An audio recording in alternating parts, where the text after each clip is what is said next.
تاریخ و مستقبل: کیا مشرق وسطیٰ میں ایک نئی مملکت بنانے کے ارادے ہیں؟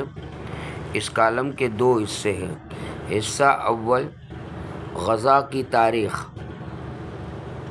مشرق وسطیٰ مڈل ایسٹ کے علاقے غزہ پر تاریخی اعتبار سے مختلف تہذیبوں اور مذاہب کے لوگوں نے حکومت کی ہے۔ عیسائیوں کی حکومت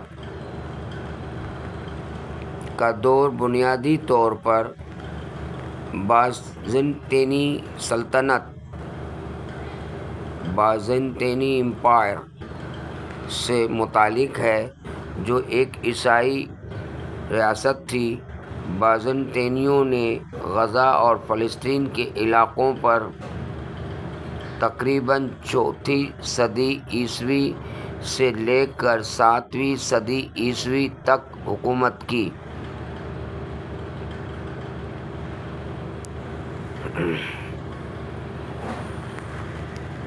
اہم تاریخی نکات: نمبر 1، رومی سلطنت سے بازنطینی دور تک۔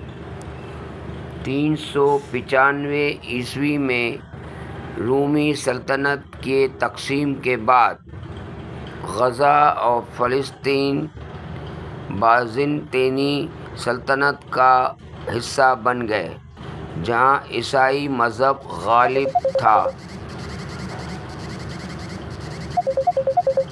اس دور میں غزہ ایک اہم تجارتی اور مذہبی مرکز تھا، جہاں کئی گرجا گھر اور عیسائی مقدس مقامات موجود تھے۔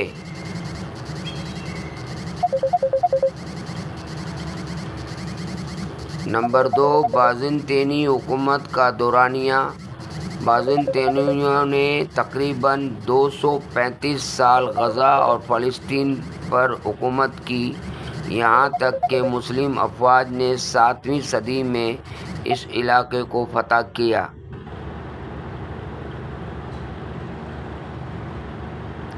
نمبر 3، مسلمانوں کی آمد۔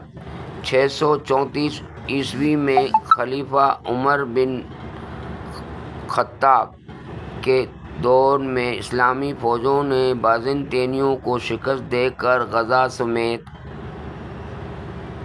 پورے فلسطین پر کنٹرول حاصل کر لیا۔ اس کے بعد یہ خطہ اسلامی حکومتوں جیسے اموی، عباسی، عثمانی کے زیر نگین رہا۔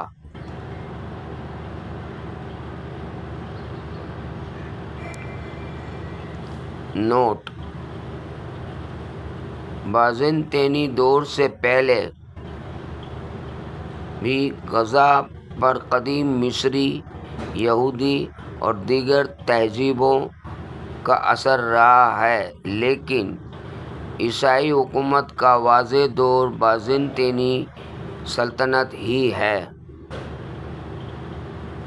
غزہ میں عیسائیوں کی ایک چھوٹی سی اقلیت آج بھی موجود ہے، جو تاریخی تسلسل کی علامت ہے۔